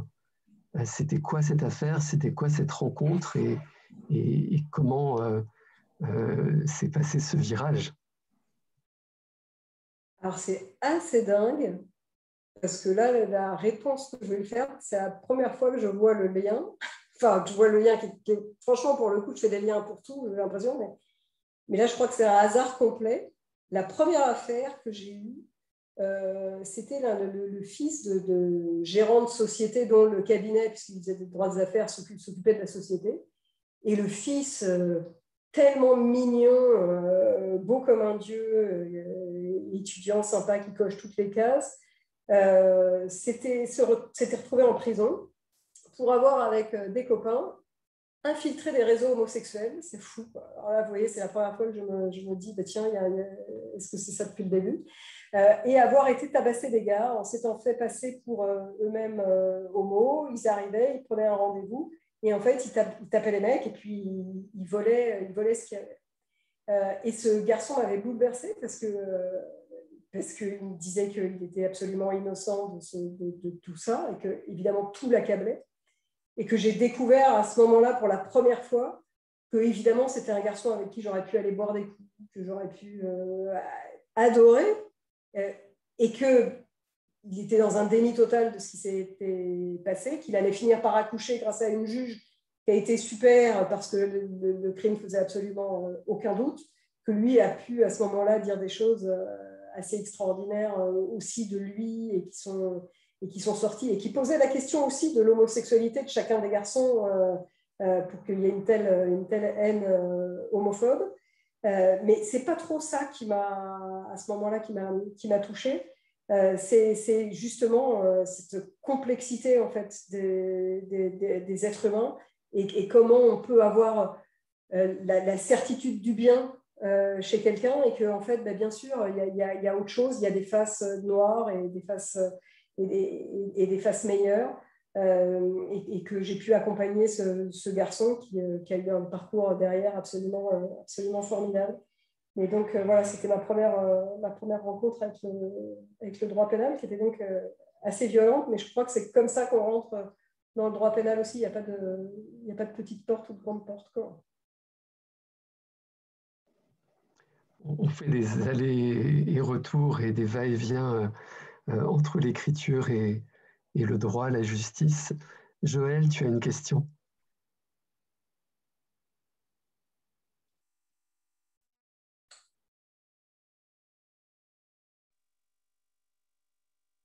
Joël?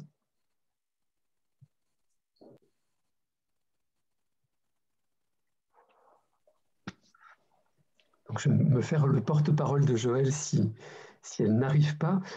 Pourquoi dites-vous que c'est un roman alors que visiblement vous vous êtes inspiré d'une affaire en cour d'assises vécue? Est-ce que c'est pour mieux expliquer le déroulement d'une affaire depuis... Je ne sais pas, la phrase est coupée. Pourquoi parler de roman alors que vous êtes largement inspiré de faits réels? Non, j'ai du mal à m'expliquer parce que l'affaire, elle est pas réelle.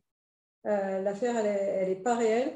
Parce que c'est peut-être la phrase que j'ai dit en disant tout est vrai mais rien n'est réel, c'est-à-dire que c'est plus vrai que vrai ou plus vrai que nature. Ben, voilà, que c'est inspiré de plein d'affaires. Bien sûr que moi, j'ai dans la tête des affaires pour les parents, même quand je parlais du père de cette jeune fille, bon, moi, j'imaginais un père que j'ai rencontré, j'imaginais une autre mère, j'imaginais un juge, enfin, je revoyais des scènes que moi que j'ai vécues.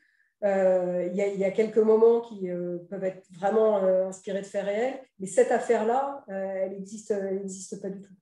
malheureusement des viols avec des jeunes filles qui ont été violées par un copain de copain qui les raccompagnait après la boîte de nuit. Bon, ben, malheureusement, dans mon cabinet, il y en a plein.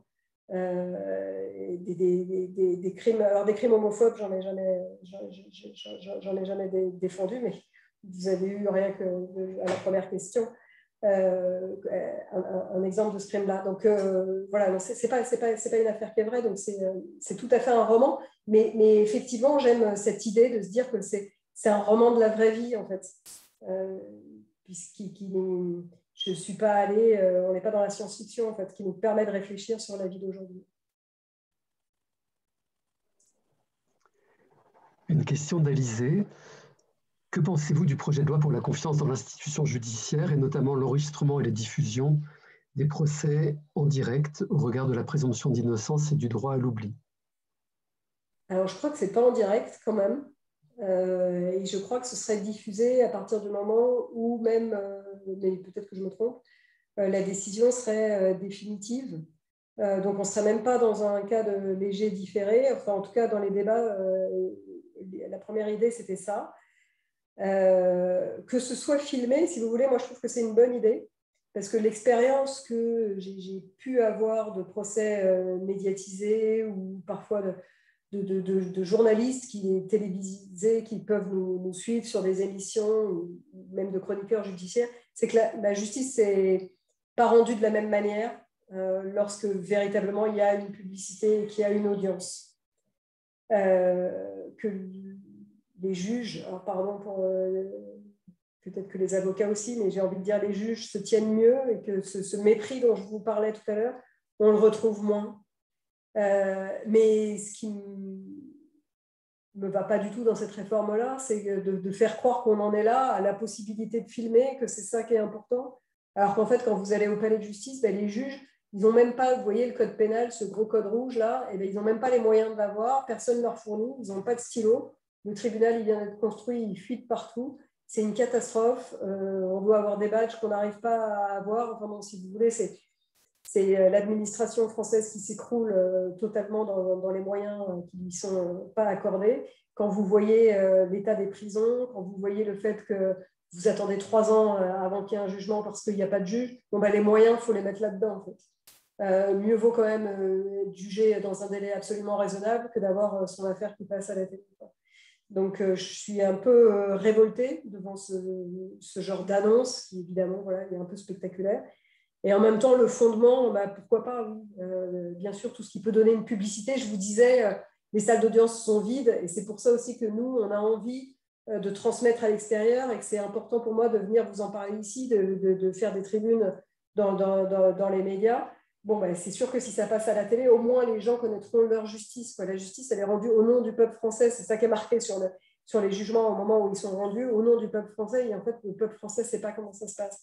Donc, ça m'intéresserait que ce soit filmé, mais je préférerais qu'on mette l'argent ailleurs ou qu'on mette l'argent partout. Hugo, tu as une question qui, je crois, fait un lien avec ce qui vient d'être dit. Oui, déjà, sur les tribunes, faut aussi avoir un nom ou des capitaux pour avoir accès en tant que citoyen à une tribune. Il y a un peu le blog de Mediapart, mais ce n'est pas si facile que ça. Et puis, dans toute votre intervention, que ce soit un peu la référence à Foucault, les asiles, les fous, et puis le mépris de classe qu'il y aurait chez les avocats et qui se transformerait peut-être en… Enfin, voilà, moi, ma question, c'est est-ce que ce mépris de classe, il participe à la création d'une justice de classe ? Est-ce que le fait d'avoir des avocats très peu mixtes, finalement, ça ne contribuait pas à avoir voilà, une justice à 2 vitesses? Alors, je n'ai pas dit, mais ça, c'est parce que peut-être je défends les miens et que je suis corporatiste. Quand je parlais du mépris de classe, je parlais des juges. De ceux qui jugent, qui sont sur l'estrade et qui vont… au moment des comparutions immédiates, si vous voulez, quand vous êtes magistrat, peut-être que quand vous êtes jeune magistrat, ce qu'on voit, c'est que les jeunes magistrats vont être hyper attentifs, pas forcément tout à fait que dans la répression. Et puis qu'au fur et à mesure, il y a une forme d'emballement, mais peut-être à force de voir passer des coupables, peut-être parce que la vie est trop dure, peut-être parce qu'il faudrait bouger encore plus qu'ils ne bougent, et que la justice devient absolument expéditive. Oui, il faudrait que ce soit plus mixé. Alors là, ils réforment l'ENA, c'est bien, il faudrait réformer le NM, quoi. C'est sûr que. Et l'école d'avocat, je veux dire, parce qu'au moins, qu'on fasse notre critique à nous aussi, l'école d'avocat, en termes de droit, on y apprend moins qu'à l'école de magistrature, vous voyez, mais en termes de vie, on y apprend un peu plus. Donc moi, l'exemple que je donne assez régulièrement, c'est une juge d'instruction qui a son collier de perles, le foulard Hermès, enfin tout ce qu'il faut, vous voyez, et qui parle avec un trafiquant de stupes qui, lui, a rien du tout pour le coup, parce que c'est du crack, parce que c'est pour survivre, il ne va pas s'acheter une Porsche avec ce qu'il vend. Et puis il lui dit, je ne sais pas, moi j'ai été me fournir à Barbès, et puis j'ai revendu là-bas. Et la juge qui lui dit, enfin, c'est quand même étonnant, vous trouvez de la drogue comme ça, on vous en propose comme ça. Moi, à chaque fois que je vais à Barbès, on ne m'en propose pas. Et là, je me dis, en fait, vous voyez, le décalage, il est là. Et c'est pour ça que je fais le lien avec vous quand vous me parliez de Gisèle Halimi et du théâtre, des livres, etc. C'est qu'à un moment, nous, notre boulot en tant qu'avocat, c'est d'essayer de ramener, pas tout le temps, je veux dire, j'ai pas du tout de mépris pour les juges. Je dis bien surtout qu'il y a Olivier Saby qui nous écoute, mais c'est toujours peut-être un peu de la provocation, mais nous, notre boulot, c'est de ramener les gens sur un terrain d'entente commun qui est l'humanité, quoi. Votre collègue tout à l'heure qui disait qu'elle faisait du droit humain, voilà, on a quand même des socles en commun, et quand on entend des choses comme ça, on se dit que tout le monde est très éloigné et que ce ne sont pas les mêmes mondes. Et c'est vrai que j'ai vraiment l'impression que nous, la majorité du temps, eh ben, on essaye de raccrocher ce qu'on défend au monde de ceux qui les jugent. Et c'est terrible, ça. C'est terrible. Et effectivement, quand on voit les... Alors, on a parfois des magistrats en stage, enfin, c'est obligé du reste, ils font des stages dans des cabinets d'avocats, où ils sont ulcérés de voir comment les collègues ne nous reçoivent pas, puis après, on voit bien que 10 ans après, c'est eux qui nous reçoivent plus. Mais ils travaillent comme des fous, ils ont la tête sous l'eau, comme quand on fait une prépa, comme quand on ne fait pas quand on est avocat. Avocat, c'est plus facile. Il y a 30% de réussite au concours d'entrée, alors qu'il va y avoir 2%, je suis plus dans le chiffre, au concours d'entrée pour être magistrat.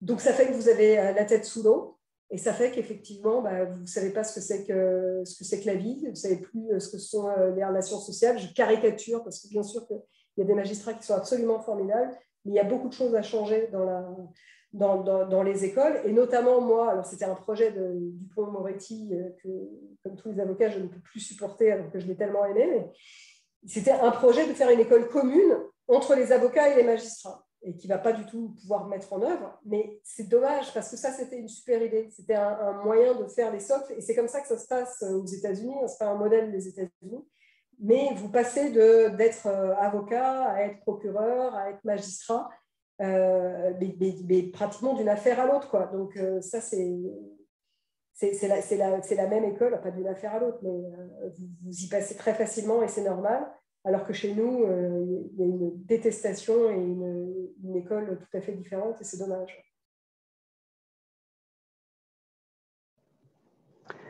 Dès l'ouverture du livre, Laure, tu expliques qu'à l'école, on apprend aux avocats, aux futurs avocats, à garder pour eux les affaires.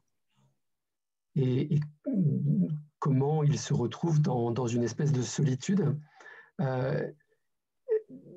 C'est quelque chose qui est transformable ou c'est quelque chose qui est indépassable?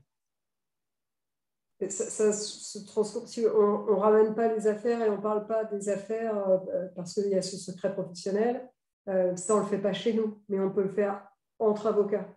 Et c'est pour ça qu'il y a alors un peu de mentoring où, en fait, quand on devient avocat, on a des avocats référents avec lesquels on est censé pouvoir parler. Alors, bien sûr, après, au fur et à mesure de la vie, vous créez votre propre cocon. Et moi, je me suis installée avec 3 copines. Alors, au début, on m'avait dit, non, mais quelle erreur. En fait, on ne s'installe pas avec des amis, c'est sûr que vous allez vous disputer, ce qui n'est jamais arrivé depuis 15 ans.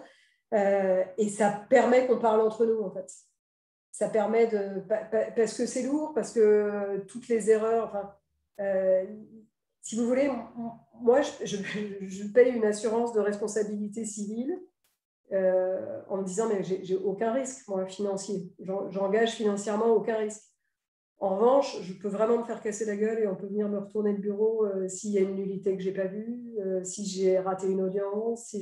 Voilà. Il y a ça aussi. Il y a, je parle à un moment dans le livre des trafiquants de stupes qui écrivent, qui envoient des SMS. Dis donc, le baveux, tu vas te mettre à bosser. Je veux dire, les relations, elles ne sont pas tout à fait simples. Quand vous avez un type qui a violé 4 femmes et puis qui vient vous dire ah là là, mais vous m'avez défendu d'une manière extraordinaire. Dès que je sors, je viens vous voir parce que j'ai compris que vous m'avez défendu comme si j'étais votre mec. Bon, en fait, il faut savoir comment réagir. Et donc, il faut bien s'entourer. Et il y a aussi l'ordre des avocats qui fonctionne pas mal, en fait, à Paris. Alors, c'est peut-être un peu grand, mais où il y a des référents, des gens à qui on peut téléphoner. Donc, personne n'est lâché comme ça dans la nature. Ça fonctionne pas mal entre nous. De pouvoir se parler, de s'appeler. Et il y a une vraie solidarité, et c'est une sacrée émotion, je peux vous le dire, parce que tout le monde a vécu ça, d'appeler un vieux confrère, d'appeler Henri Leclerc, d'appeler Hervé Télim, et de leur dire, en fait, là, j'ai un problème, je ne sais pas le résoudre, tu viens au cabinet. Et en fait, mais je veux dire, et ça, c'est pas, pour reprendre tout à l'heure, c'est pas parce que j'écris des tribunes ou que, non, c'est n'importe quel avocat, c'est n'importe qui téléphone et puis qui vient dire en fait j'ai un problème, est-ce qu'on peut m'aider, ou cette affaire est trop grande pour moi, je ne sais plus la gérer. Et régulièrement, moi, je vais plaider à la cour d'assises avec des jeunes qui se disent j'ai accepté un truc là un peu trop grand pour moi.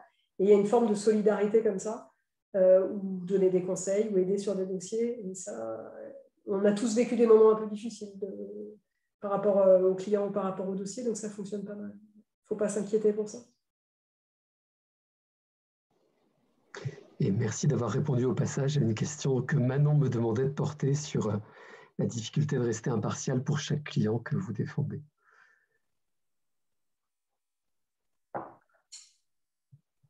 Il n'ose pas te poser de questions, mais je vais en poser une pour lui. Parmi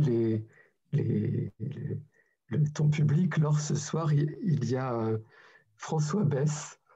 François Besse qui a passé beaucoup de temps en prison, qui a passé beaucoup de temps à s'évader de prison aussi, et qui porte un discours très fort sur l'horreur de la prison et de la condition des détenus. Tu es avocate pénaliste et tu participes à une justice qui condamne à la prison. Quelle est la position de Laure Hennick sur la prison et sur les conditions qui sont faites aux détenus en prison en France aujourd'hui? Alors moi, je ne suis pas abolitionniste de la prison. Je ne sais pas si c'est une radicalité. J'ai envie de dire, je n'ai pas cette radicalité-là, mais je ne suis pas sûre que ce soit une radicalité. C'est un positionnement. En tout cas, j'en suis pas là de mon combat. Bien que j'ai jamais vu chez personne que ce soit utile, en fait. Ça m'arrive de plaider que la prison a fonctionné, parce que d'une manière ou d'une autre, des gens ont évolué. Enfin, on voit bien que ceux-là, ils auraient évolué dehors. Donc, j'ai jamais vu que la prison ne cassait pas les gens.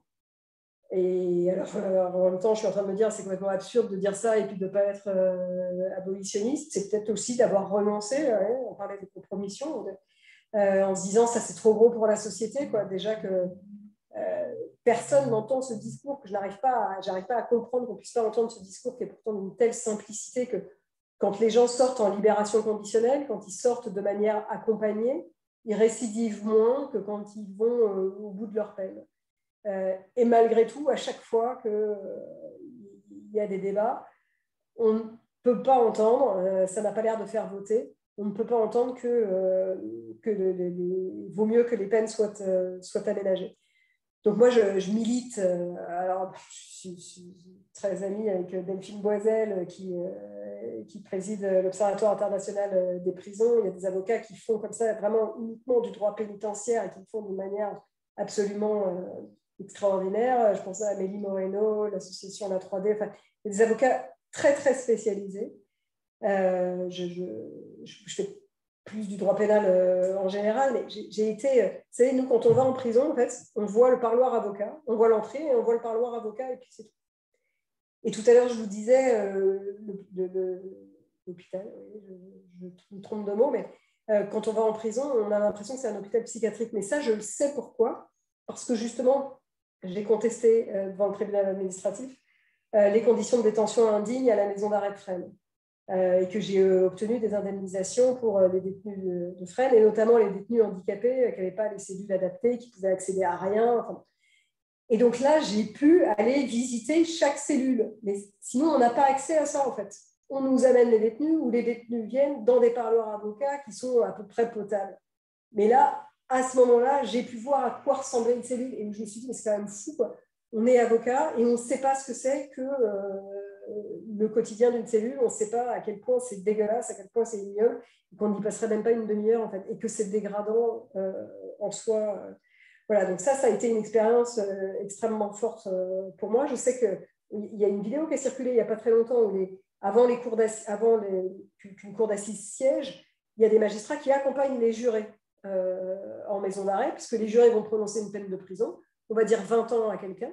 Et c'est Geoffroy de la Gannerie, qui est un sociologue extraordinaire, qui a beaucoup écrit là-dessus, et qui dit en fait, il faut quand même que les gens sachent que quand on donne 2 ans à quelqu'un, on ne lui donne pas juste 2 ans d'enfermement, on lui dit tu vas avoir la gale, tu vas être violé, tu vas avoir des conditions absolument ignobles. Et c'est vrai que c'est quand même la moindre des choses que les gens qui aillent prononcer ça aillent régulièrement, aillent en tout cas s'enquérir de la réalité des choses. Donc les magistrats ont des stages en prison, les avocats y vont d'une manière ou d'une autre. Le militantisme pour nous c'est en plaidant, en fait, tous les jours, bien sûr, en plaidant des peines alternatives, en connaissant nos lois, en étant créatif là-dessus. Et des jours, ça marche, et puis d'autres jours, ça ne marche pas. Mais, et puis, je ne comprends pas qu'il y ait un parcours. Alors moi, j'ai défendu aussi, là, je peux en parler parce qu'il y a eu des articles dans la presse, mais Philippe El-Chenaoui, qui est aussi vraiment une très longue peine et qui a passé des dizaines, sa vie entière en prison. Et ce qui est fou, mais comme François Besse, en fait, la réhabilitation, c'est pas forcément le mot, mais le récit qu'on veuille en faire derrière, c'est pas forcément le récit d'une réussite. C'est-à-dire qu'on condamne les gens à la prison, mais après, quand les gens s'en sortent, nous, ce qu'on voit, c'est que finalement, le récit que veut en faire la société, c'est qu'on ne s'en sort jamais, qu'il y a toujours une mauvaise graine, en fait. Et peut-être que j'ai parlé trop vite pour François Besse, qui doit être l'exception qui confirme la règle, quoi. Mais en général, ce qu'on vient nous raconter, c'est que personne ne s'en sort parce que les gens étaient prédestinés à ce que ça fonctionne pas. J'ai répondu un peu dans le désordre, mais... J'ai oublié dans l'avalanche de questions celle de Dylan. On l'a déjà un petit peu abordée, mais Dylan, probablement tu as envie de la poser. Oui, bonsoir. Oui, du coup, ma question se rapportait un peu au rapport que l'on a entre son travail et j'allais dire sa vie personnelle, mais pas côté familial, ses ressentis personnels. Vous parliez tout à l'heure que peu importe que l'on défende, que l'on soit du côté des victimes ou du côté des accusés lorsqu'on est avocat et qu'on doit défendre, on se donne à 100% parce qu'on sait que la balance est équitable. Mais est-ce que justement, en tant qu'avocat, et notamment lorsqu'on défend des accusés, est-ce que personnellement, et lorsqu'on sait que les accusations portées sont prouvées, véridiques, et que la culpabilité est indiscutable, est-ce que comment on vit ça personnellement, émotionnellement et tout ça, lorsqu'on doit défendre ce genre de cas, justement? Moi, ma ligne, c'est je ne dis rien que je ne pense pas. Ça fait 22 ans, je crois, que je suis avocate. Ça ne m'est jamais arrivé de dire quelque chose que je ne pensais pas. J'ai toujours gardé cette ligne-là. Ce n'est même pas une ligne, en fait, je ne pourrais pas faire autrement. On ne peut pas convaincre si on ne dit pas les choses qu'on pense. Donc, en fait, la personne que je défends, si on a retrouvé son sperme et puis qu'il va dire c'est pas moi, si on a retrouvé son ADN et puis qu'il va dire c'est pas moi, s'il dit non mais bien sûr, de toute façon c'était une sale juive et puis elle a mérité et c'est ça que je vous vouliez dire, Mais malheureusement, en fait, ils vont trouver des avocats. Malheureusement ou heureusement, je veux dire, comme ça, le système est bien fait. Plutôt heureusement, je reviens sur ce que je dis, il va trouver des avocats pour le dire. Ça ne va pas être moi. Voilà. Défendre quelqu'un qui a tué, j'ai pas de problème là-dessus. Défendre quelqu'un... Là, c'est très fantasmé, ce truc de... en réalité, il l'a commis, et puis, vous ne le savez pas. Bon, si on ne le sait pas, on ne le sait pas. Moi, c'est jamais une question que je pose. Je ne demande jamais aux gens s'ils ont commis des faits ou pas. J'ai un dossier, ils veulent me le dire, ils me le disent. Bon, ça n'arrive jamais, ça n'est jamais arrivé à aucun avocat que quelqu'un lui dise « mais si bien sûr c'est moi qui ai commis le meurtre, mais on ne va pas le dire ». Voilà, parce que la première chose qu'ils font, c'est qu'ils testent sur vous, et si ça passe avec vous, si c'est possible, c'est que ça va être possible avec le juge. Bon, si ça va être possible avec le juge, c'est la présomption d'innocence. C'est l'idée, et plus que la présomption d'innocence qui est complètement galvaudée, mais c'est l'idée qu'effectivement, mieux vaut un coupable à l'extérieur que plein d'innocents à l'intérieur. Et pour ça, c'est qu'on a la règle des preuves. Et donc, notre boulot, c'est qu'on condamne quelqu'un s'il y a des preuves. Et que s'il y a un doute, en fait, on ne condamne pas. Et donc, je n'ai pas de problème avec ça. Maintenant, on a une clause de conscience, encore une fois, et je n'irai pas dire n'importe quoi. Donc, celui que je défends, je sais qu'il a tué et qu'il me demande de porter une parole qui serait absurde, je le sais par le dossier, quoi. Et il va me dire, mais non, vous allez dire que ce n'est pas moi, que ce n'est pas possible. Je vais essayer de le convaincre en lui disant que ce n'est pas possible, que ça va lui préjudicier à lui. Ça a pu m'arriver, comme ça a pu arriver à pas mal d'avocats, mais on ne le fait pas trop non plus.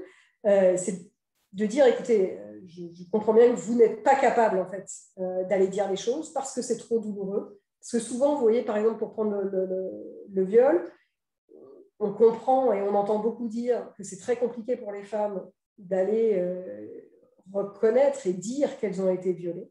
C'est très difficile de le dire pour elles. Et en réalité, il y a une symétrie du parcours où c'est très difficile pour les hommes qui ont violé de se reconnaître comme étant des auteurs d'un crime. Donc tout ce parcours-là, il faut qu'ils puissent le faire aussi, de se regarder dans une glace et de se dire je suis ce mec-là qui a commis ce crime-là. Et dans mon livre d'ailleurs, Jean, l'auteur du crime, lui, avant, quand il lisait des faits divers comme ça dans les journaux, il aurait condamné, il aurait tabassé le mec, enfin, il aurait détesté, il n'aurait jamais pu penser que lui allait se retrouver de ce côté-là. Et donc, tout ce parcours, il faut qu'ils le fassent, mais parfois, ils arrivent au procès, ils n'ont pas eu le temps de le faire. Donc, ils ne peuvent pas dire les choses. Donc, on passe un pacte.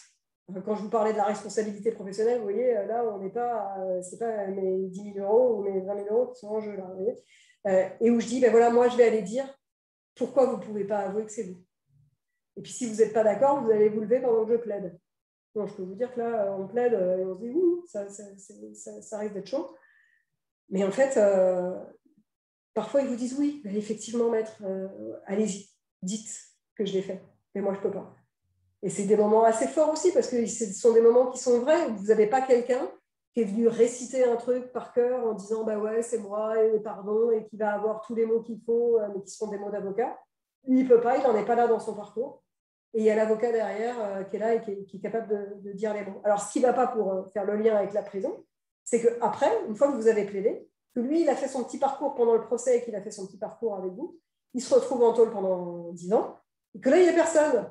Il n'y a aucun psy, il n'y a pas d'éducateur, il n'y a personne pour pouvoir l'aider à continuer à faire ce parcours-là. Et moi, je le vois qu'il n'y a personne pour l'aider. Parce que parfois, on reçoit les lettres des mecs où on les continue à les voir en prison, et on voit bien qu'ils font machine arrière, que peut-être quand même s'ils n'avaient pas avoué, ils n'auraient pas pris autant, etc. Et puis que d'ailleurs, ça ne s'est pas fait si bien que ça. Non. Bon. Et donc, cette machine-là ne fonctionne pas, évidemment, puisqu'il y a un psy pour 200 détenus. Mais voilà, il y a toujours la capacité, même quand vous êtes commis d'office, de dire, en fait, là, il y a assez d'avocats pour prendre des affaires. Là, celle-là, je ne peux pas, elle résonne trop fort, ou je ne suis pas capable, ou je ne veux pas. En fait, je ne veux pas. Merci. Merci. Laure, un très très grand merci pour ce moment d'échange, un très grand merci pour ton roman. Vraiment, je vous encourage toutes et tous à le lire. Et puis, je joue avec ce que Laure nous a dit. c'est à la fois un roman court, 250 pages. Je vous assure qu'il n'y a pas une phrase de trop.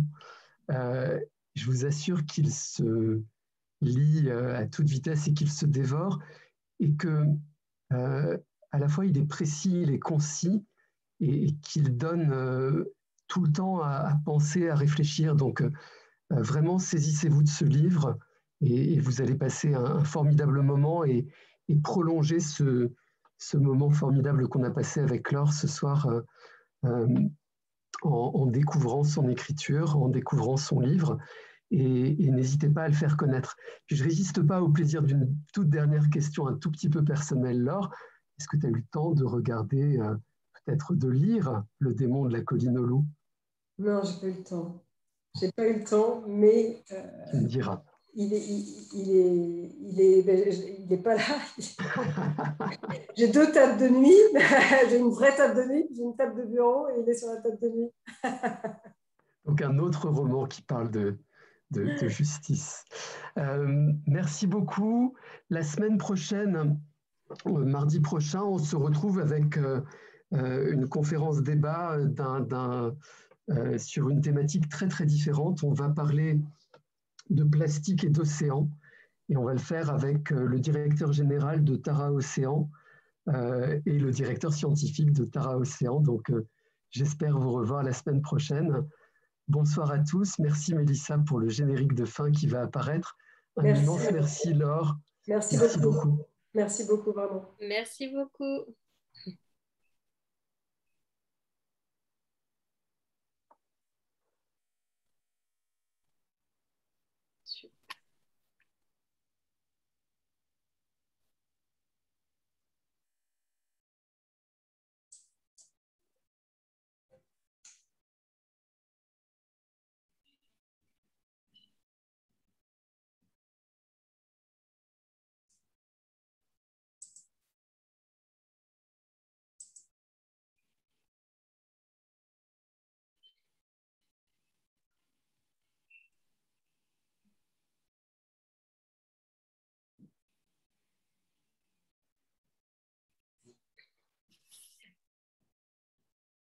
Merci, bonsoir. Merci. Bonne soirée. Merci Laure, très enrichissant. Merci beaucoup.